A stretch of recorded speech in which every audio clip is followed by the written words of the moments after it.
The auditorium was packed with proud families, the air thick with anticipation and the smell of fresh flowers. But in the back row, sitting alone with his cane resting against the chair, was an old man who never expected anyone to notice him at all. His name was Frank Morrison, 84 years old, wearing a faded navy blazer that had seen better days, and he was there for one reason only: to watch his grandson, Tyler, receive his Navy SEAL Trident. Frank's hands trembled slightly as he clutched the program. Not from age, but from something deeper, something he'd buried for over 60 years. He never told anyone about what he'd done, never sought recognition, never wore his medals. But today, just being here was enough, or so he thought. The ceremony began with the national anthem, and Frank stood as best he could, his knees aching, his heart swelling with pride, as he watched Tyler stand tall among his fellow SEALs. These young men had no idea what real war looked like, Frank thought. But they would learn. They always did. As the Trident pins were awarded one by one, Frank felt tears prickling at the corners of his eyes. He'd made it. Tyler had made it. That was all that mattered. But then, as Tyler stepped forward to receive his pin, the SEAL commander, a man with steel-gray eyes and a chest full of ribbons, paused mid-sentence. His gaze shifted to the back of the room, locking onto Frank.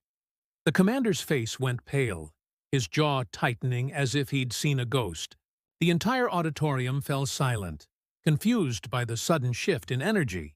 What could possibly make a decorated SEAL commander freeze like that? The commander's eyes weren't on Frank's face. They were on his forearm. There, barely visible beneath the rolled-up sleeve of his blazer, was a tattoo, faded, blurred by time but unmistakable to those who knew. It was a simple design, a skull with a knife through it, flanked by two words in block letters: Nahia Phok, Vietnamese for Yi Fu, righteous vengeance.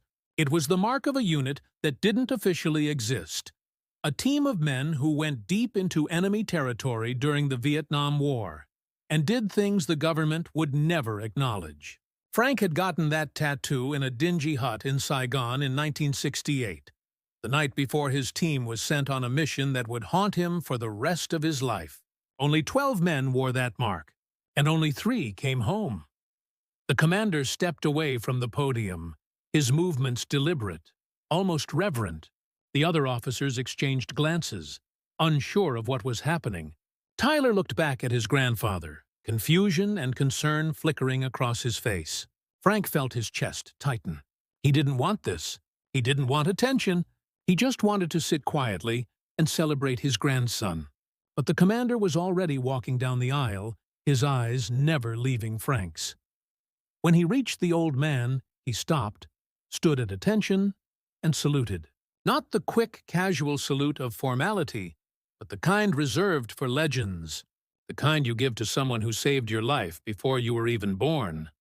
"Sir," the commander said, his voice thick with emotion, "I know who you are. My father told me about you before he died. You pulled him out of a river in the Mekong Delta when his patrol was ambushed. You carried him 3 miles through enemy fire with a bullet in your shoulder. He said he owed you everything." Frank's breath caught. He remembered that night. He remembered the screaming, the blood, the weight of the young soldier on his back. He didn't know his name then. Just another kid trying to survive. But he carried him anyway, because that's what you did. You didn't leave anyone behind. The commander's voice cracked as he continued. "My father's name was Robert Callahan. He became a teacher after the war. He raised me to be a good man because you gave him the chance to live. And now, because of you, I'm standing here, leading these men. Everything I am, everything my family is, we owe to you." The room was silent. You could hear the faint hum of the air conditioning, the rustle of fabric as people shifted in their seats. Frank's hands trembled harder now, not from weakness, but from the flood of memories he'd spent decades trying to forget. He'd never wanted thanks. He'd never wanted parades or speeches. He just wanted to forget the faces of the ones he couldn't save. But here, in this moment, he realized something. Maybe forgiveness wasn't about forgetting. Maybe it was about accepting that what you did mattered, even when it felt like it didn't. Tyler left the formation and walked to his grandfather, kneeling beside him. "Grandpa," he whispered, tears streaming down his face, "why didn't you ever tell me?" Frank looked at his grandson, the boy he'd helped raise after Tyler's father died, and he smiled. A small, broken smile. "Because, son," he said softly, "heroes are the ones who don't come home. I was just lucky enough to survive." The commander placed a hand on Frank's shoulder. "No, sir.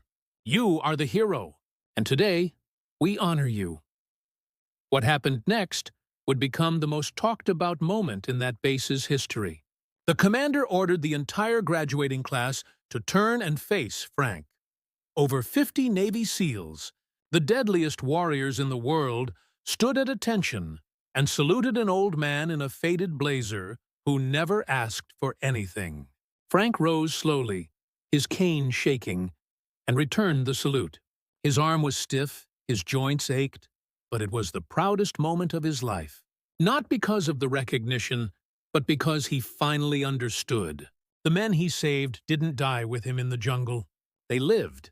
They had families. They built futures. And now, one of their sons was standing here, leading the next generation. That was the real victory. That was what made it all worth it. After the ceremony, Tyler asked his grandfather if he'd ever wear his medals. Frank shook his head. "Those belong to the ones who didn't come home," he said. But he did make one promise. He'd tell Tyler the stories, the real ones, the hard ones, the ones that still woke him up at night. Because those stories needed to be remembered, not for glory, but so the sacrifices were never forgotten. And as they walked out of the auditorium together, grandfather and grandson, Frank felt something he hadn't felt in 60 years. Peace. Because sometimes, the bravest thing a warrior can do isn't fighting. It's letting the world see the scars and saying, "I survived, and that's enough."